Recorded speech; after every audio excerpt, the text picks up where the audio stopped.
Welcome back to Cody's Chopper Corner. Today we're going to be looking at how you guys can use a stock Harley clutch. A couple tips and tricks that I've picked up that'll really help you not have like a jerky, grabby clutch, which is a pretty big problem on these. A lot of guys switch over to like a pro clutch or a scorpion clutch, stuff like that, when you don't really need it, especially on these old bikes that aren't really set up for performance. Yeah, these do pretty good if you set them up correctly, and I'm going to go over that with you guys today. So let's get into it.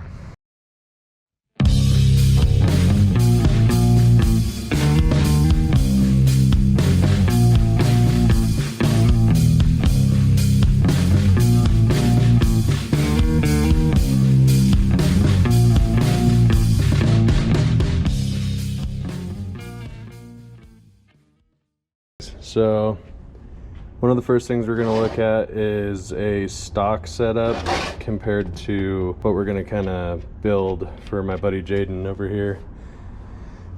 So what we're going to do today is the Big Fix kit, which is a bearing kit for your hub. It replaces these offset bearings that are kind of just sloppy and loose. That's where you get a lot of your, they call it a belt walk or basket walk or wobble. It comes from this.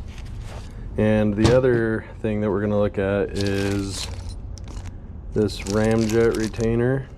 That replaces this spring and this little lip shield or whatever it is. And just doing like these two things here will make a huge difference. Another thing I was going to cover is your pressure plate. So this is a stock pressure plate. They're kind of flimsy. I mean, they can work too, but a lot of guys will decide to go with these a little bit more beefy, thick pressure plates. I think V-Twin makes this one. But yeah, so the problem with these is they'll, over time, with heat and stuff, they get a little warped and they won't be completely flat. So you'll get weird grabbing points, and it's hard to adjust your clutch properly if your clutch isn't straight. So yeah, we're gonna go over all these parts and how to install them. So first thing you want to do is disassemble your clutch. You got these springs here, and you don't want to just start taking these off because it'll cock over to one side. You can bend the fingers. Yeah, I have a little trick for doing this. Take this nut off here, and you got your adjuster. You're going to pull it up to where it's sticking up past this surface here.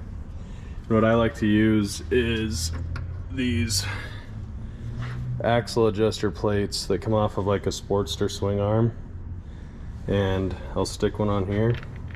It drops down like that. Put your nut back on,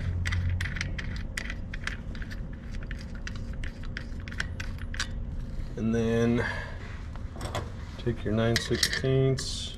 I don't know if I can do this one-handed, and you'll tighten this down until it presses this plate down, and then you'll be able to take these off, and I'll show you guys here in a second.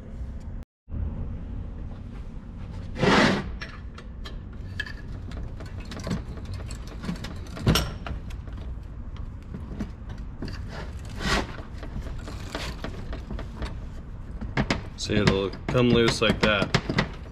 Then you can take these nuts off here.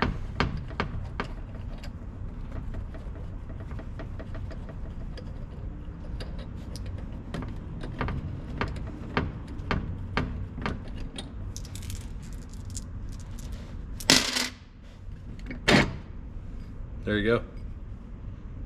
And you can take your whole clutch pack out.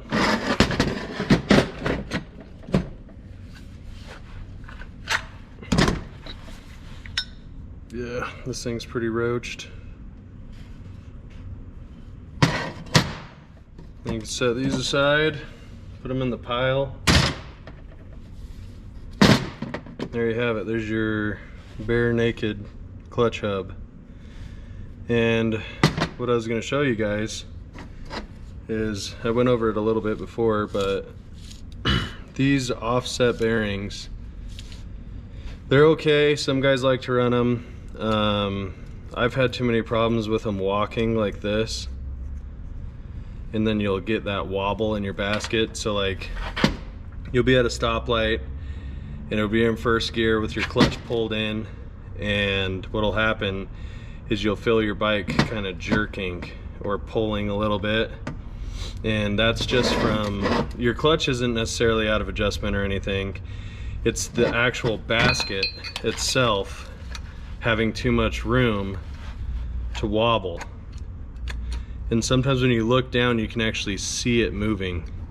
It'll move side to side, it'll move in and out, and yeah, it's just no good. You don't want to have that because you can't really adjust that out. That's just some slop, you know.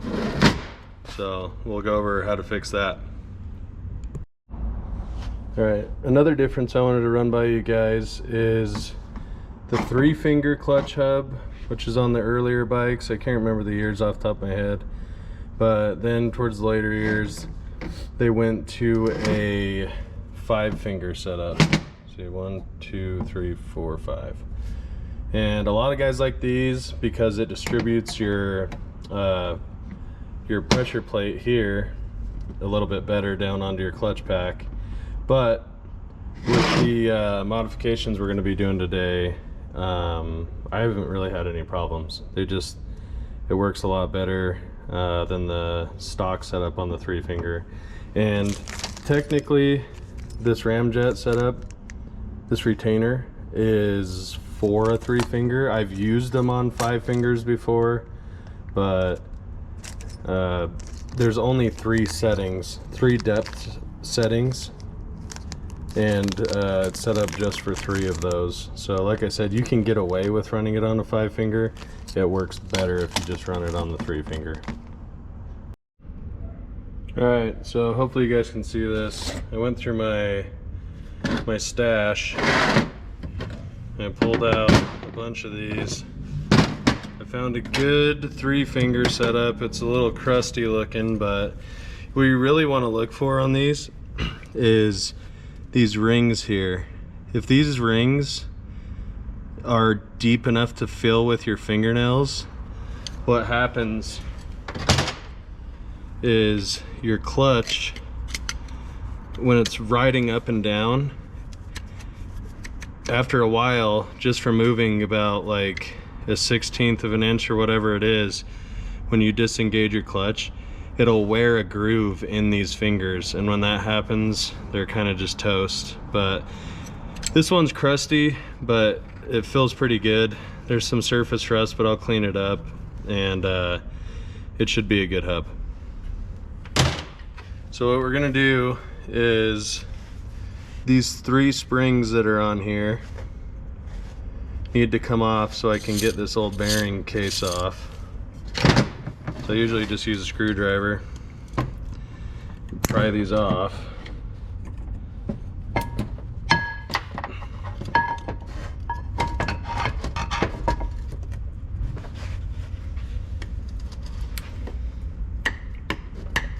There's a little recess where these springs hold down onto. And sometimes you gotta kind of ruin these things to get them off. We're not gonna be reusing them anyways, so it doesn't really matter. But I'm a hoarder and I keep everything, so.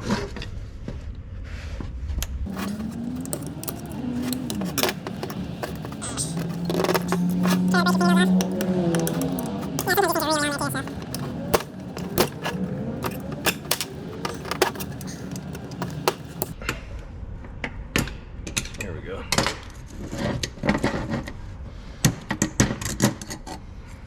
Yeah, take that off.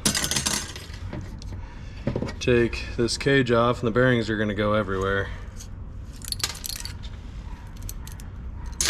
You're going to want to check this surface too, Like I said, I can't really feel anything with my fingernail, but there is some surface rust, so I'll clean all that up before I continue. And then we'll start on the assembly. Alright guys. So next step, what you're gonna wanna do is wash your hands thoroughly with carb cleaner and a dirty towel.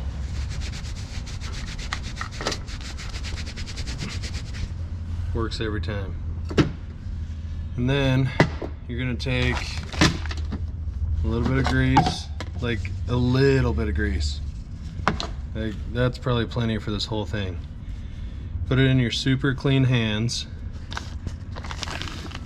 You're gonna grab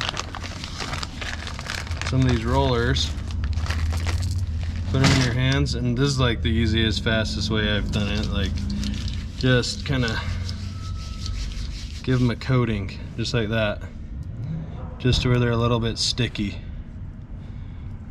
This is kind of a messy process, but, and also, just to let you guys know, this is kind of spare parts that I have laying around. If I was doing this for somebody's bike, I'd definitely do it a lot cleaner.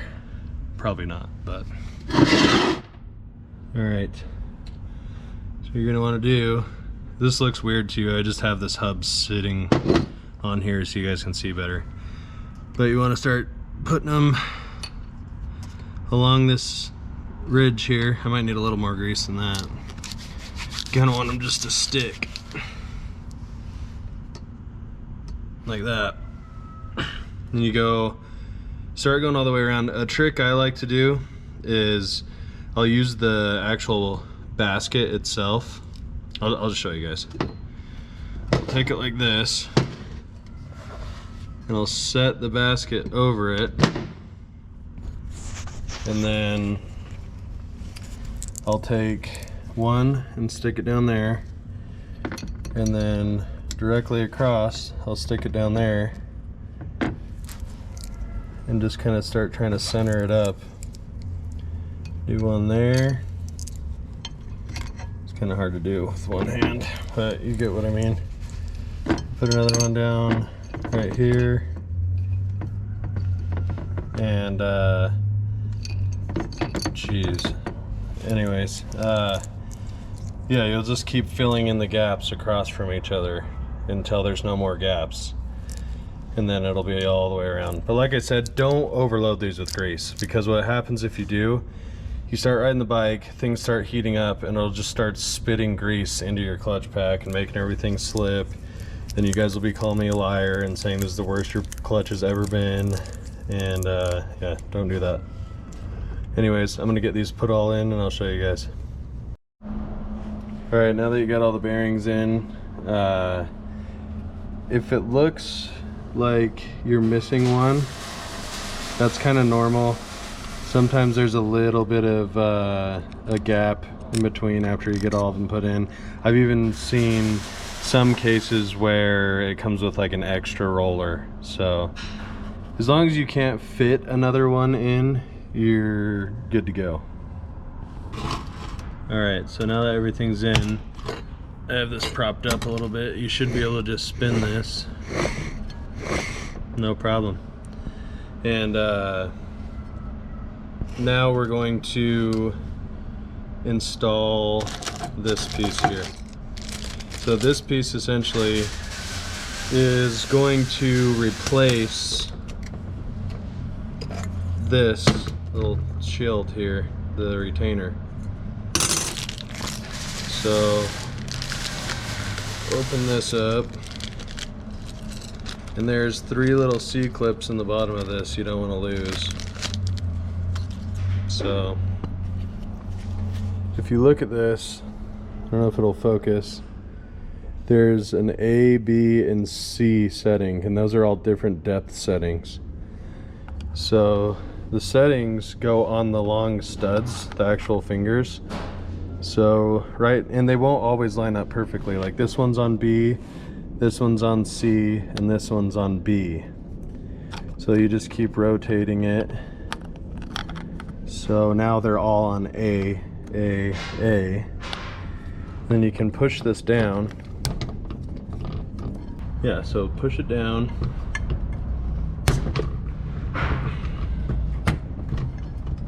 Sometimes they're a little tight because these fingers can get bent.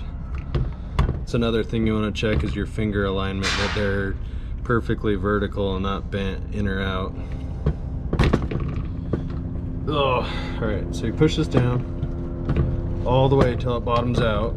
Jesus. All right, so once you get this retainer all the way down, you're probably not gonna be able to see it, but right here is where the ring for the C-clip is, the recess. And you want to get the bottom of this retainer down here as close to that as possible, so that when you slip the C-clip over this finger, it's going to hold this plate as tight against the basket as possible. So then once you've installed the C-clip, you should have minimal play back and forth when you grab the clutch basket to the hub and try to lift up. So we'll install these real quick. All right, my battery died. I got the first two down in there, so you can see. You probably can't see it. Anyways, so I left one to show you guys. Just take these bad boys, and everything's so much harder one-handed.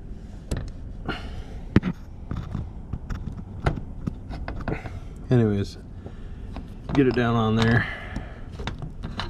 and then push it all the way to the bottom and take something like this flathead and you push it all the way down until you hear it click.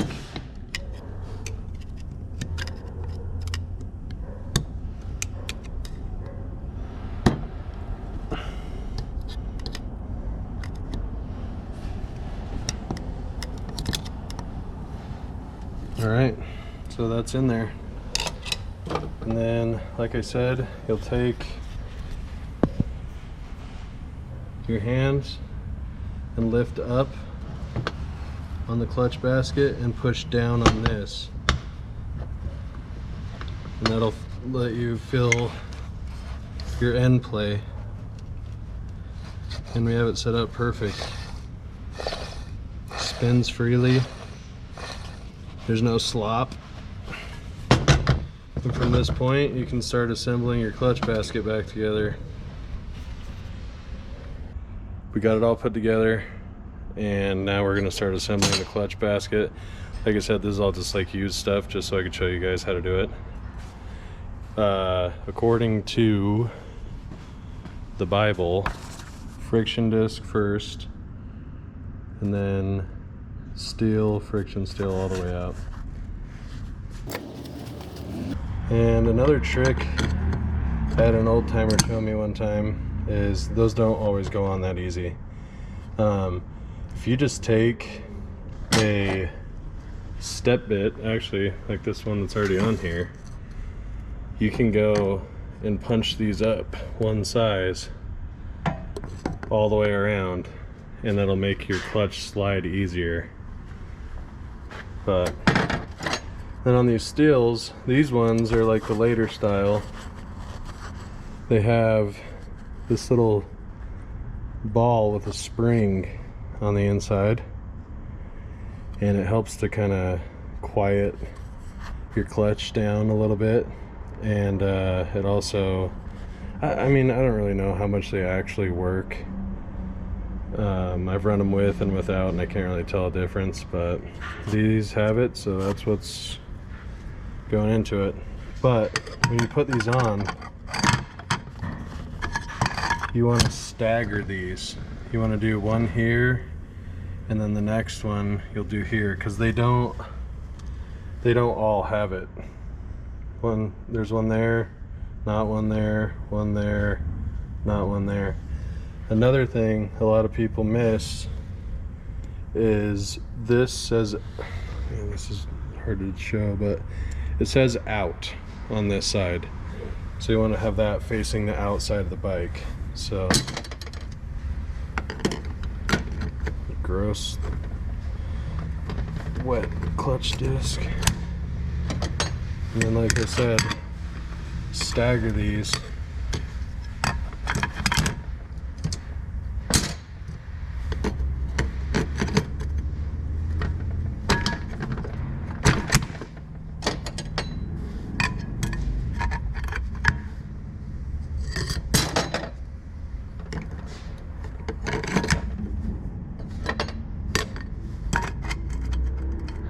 Stagger it, yep, all the way out until you're done. These are like not even a matching set. I don't even know what's going on here. Throw that one on. Okay, so it starts with a friction disc and ends with a friction disc. And then we're going to take this pressure plate, and this is for the 5-finger, as you can tell, so it's probably not going to line up. Yep. So I'm going to switch that out with a 3-finger that I have right here, and we'll be good to go. Alright, I'm just going to show you guys how to do this, just in case you don't know. That drops on like that. I'm going to put these springs in there. They're a little bit of an upgrade from stock spring. Stick these on here. All the way around.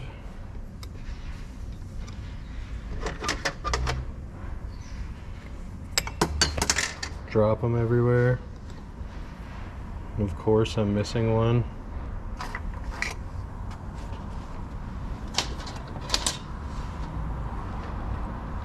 Then you take your 3, line these up, maybe. They can only go on one way because they're kind of staggered. Get that sucker on there. We're going to take this adjuster up and use our axle adjuster plate again. Stick that on there, and then we will take our axle adjuster nut, or the clutch adjustment nut, stick this on here,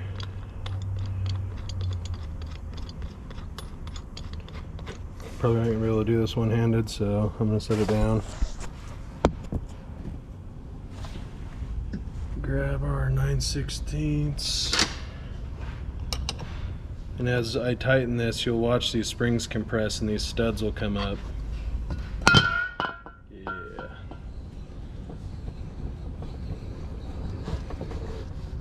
Right there. And then I don't know if you guys will be able to see, but on these nuts, there's a flat side and then there's a machined slot in these. The machined slot goes down because there's an opposing dimple on these that lock these down so they can't spin freely. And when I put them on, you can kind of hear a pop when you tighten them. You kind of want these all even. There's a spec for this in the manual. I usually just kind of go off of the way that I was taught with, you want 3 threads showing on each one of these. And then later on, if you don't like how your clutch disengages or engages, you can add more tension or release tension, but 3 is a pretty good start.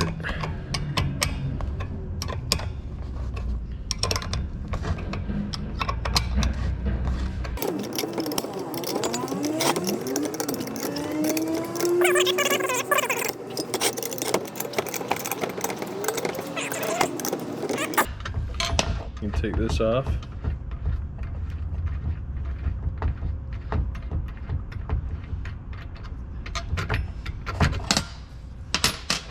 Then when you go to put it on the bike, you can just slide this whole thing off again using the same method.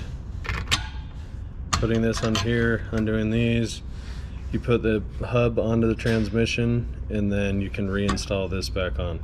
I have a transmission here. I'll show you guys real quick how to do that.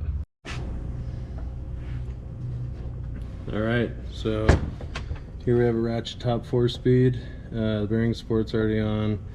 When you do this, you would want to install your keyway that goes right here, and then your keyway will slip into this.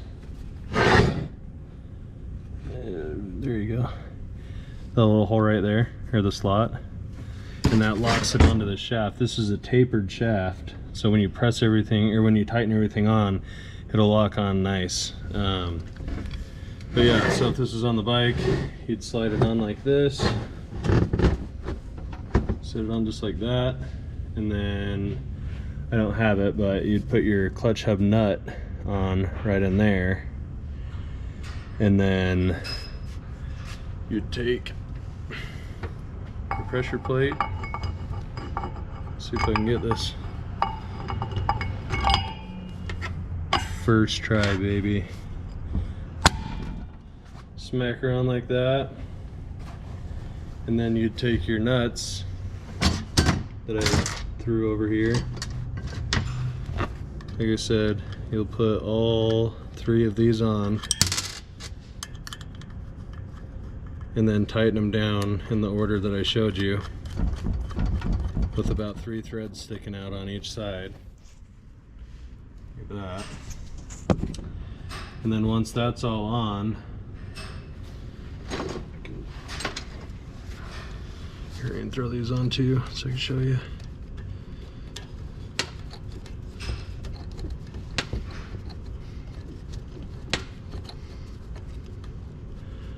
Once those are on,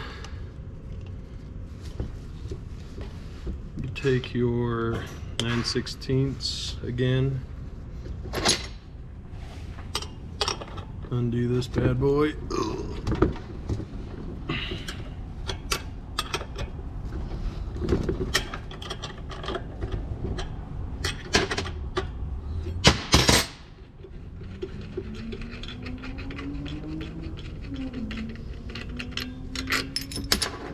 Put this back on.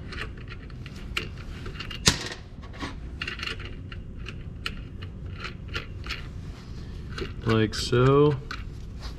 And then you'd have this all on, it'd be ready to go, and you'd be ready for your clutch adjustment, which we will cover in another video.